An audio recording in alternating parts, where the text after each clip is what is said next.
முன்னாள் அமைச்சரான திரு செங்கோட்டையன் அவரை அதிமுக பொதுச் செயலாளர் திரு எடப்பாடி பழனிசாமி அதிரடியா நீக்கியிருக்காரு இல்லையா? இதனால அதிமுகவுக்கு ஏதாவது பாதிப்பு இருக்குமா அப்படின்னு கேட்டா, ஏன்னா செங்கோட்டையன் அவரு நிரந்தர பொதுச் செயலாளர்லாம் இல்ல அப்படின்னு எடப்பாடியை விமர்சிச்சிருக்காரு. ஸோ அவருடைய கட்சி பதவிக்கும் ஆபத்து இருக்குமா அப்படின்னு விசாரிச்சு பார்த்தோம்னா, இல்லைங்க, நான் கட்சி விதிப்படி தான் நான் பொதுச் செயலாளர் ஆகியிருக்கேன், தொண்டர்களால மாவட்ட செயலாளர்களால நான் தேர்வு செய்யப்பட்டிருக்கேன் அப்படின்னு விளக்கம் கொடுத்திருக்காரு எடப்பாடி. அதே நேரத்தில் தமிழ்நாட்டு அளவுல பெரிய தாக்கம் இருக்காது, இருந்தாலும் மேற்கு மண்டலத்துல சில சலசலப்புகள் இருக்கலாம். என்னன்னா, மேற்கு மண்டலத்துல அதிக தொகுதிகளை வெற்றி பெறணும் அப்படின்னு திமுக தீவிரம் காட்டிட்டு இருக்காங்க. முன்னாள் அமைச்சரான திரு செந்தில் பாலாஜி களத்துல இறங்கி வேலை பார்த்துட்டு இருக்காரு, பவர்ல இருக்காங்க.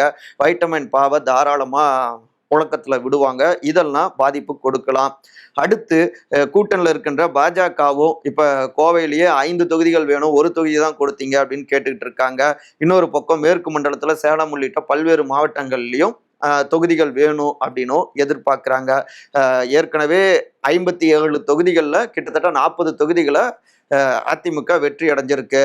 அதையும் எதிர்பார்த்துக்கிட்டு இருக்காங்க இப்படி கூட்டணியில் இருக்கக்கூடியவர்களும். அதே நேரத்துல போன தேர்தலையே கிட்டத்தட்ட ஒரு 13 தொகுதிகளில் பார்த்தோம்னா இந்த மண்டலத்துல சொற்ப வாக்குகள் வித்தியாசத்துல வெற்றி வாய்ப்பை அதிமுக இழந்தது. உதாரணமா கோவை வடக்குல வெறும் 4001 வாக்குகள், அப்புறம் பொள்ளாச்சி எடுத்துக்கிட்டோம்னா 1725 வாக்குகள் வித்தியாசத்துல தான் அதிமுக வெற்றி அடைஞ்சிருக்கு.